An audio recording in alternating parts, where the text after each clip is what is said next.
an 05 GMC. You guys know. Same old girl you've seen in other videos. Today we're actually doing some maintenance on it because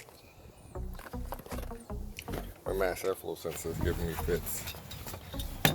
So it's an intermittent problem for right now. And before it goes completely out, I decided I'm gonna just go ahead and replace it. But let's put that back there for now. Let's see if the check engine light is still on.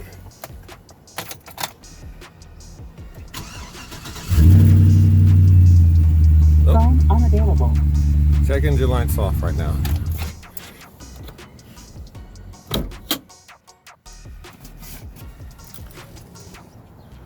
So here's a problem I've been having. When I get on the highway and accelerate, my light comes on. So I check it in the live data stream. It says that my Mass Air Fow sensor kind of threw a fit.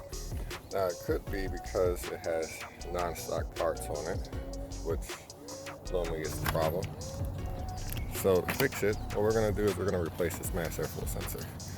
All you really need is a flathead screwdriver, it looks like. Or if you don't have that, you can use an 8mm wrench here. It should fit right on there. But we're not going to go through all that. We're just going to use a flathead screwdriver and pop that right off. Normally you can disconnect the negative battery cable, but for this, I'm not gonna. Uh-oh, I just locked it. Let's put that right there. I'm not gonna disconnect it, so it should be okay. We need to snap this off, so I'm gonna need both hands to do that. All right, the Mass Air Fow sensor we're gonna use is Blue Streak. It's supposed to be a little bit better than the stock, so that's kind of what we need for an engine that's not stock. Let's get this part off and let's get that one on.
So we got it installed. It wasn't too hard. Anybody can do this. That's pretty much it for the video, guys. So thanks for watching. If you like the video, give it a thumbs up. If you have any questions, comments, or you would like to add your own little spill to the mix, feel free to do so. I really don't mind extra opinions as long as you're courteous. And you know, while we're here, let's winterize this thing. So when you're winterizing your car, you always want to just check for regular fluids. Make sure your top's off.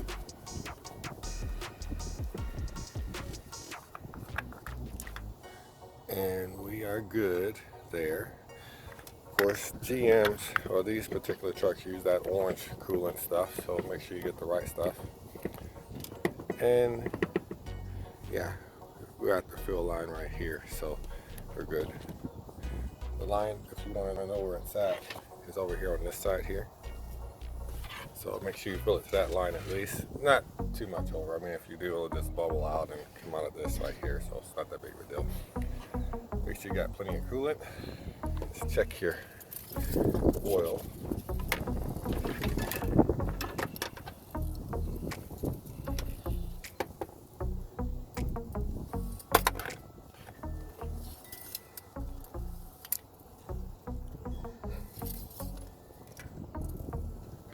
Make sure the oil's good. And survey says,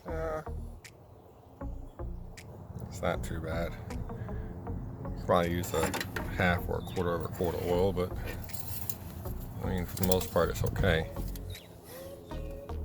And you look for any leaks. So my car did have some leaks a while back from this right here. Let me see if you can see that. We had some leaks from this right here, from this neck going into the water pump, but I fixed those. So instead of buying a new water pump, I went ahead and resealed that neck, which worked out great. Which is why we have all of this right here, but it looks like it hasn't really dripped in a while. Still need to clean that up. Shorty header still working awesome. No cracks, no issues. It's a little dirty, that's about it. Welds held up great. It's TIG welded together. Check this one over here. Since we are pulling a trailer and other cars sometimes, that one looks good as well. Brake fluid's okay. I always want to check for corrosion on your battery. Make sure these are nice and tight, because if they're not, your battery will drain a little faster, so you may find yourself stuck. I was getting a rattle in the front end, but we'll save that for another video. For now, just wanted to get that fixed. Thought I'd make a video on how to do it since I haven't been on in a while. Thanks guys. Thanks for subscribing to my channel, and I will see you later.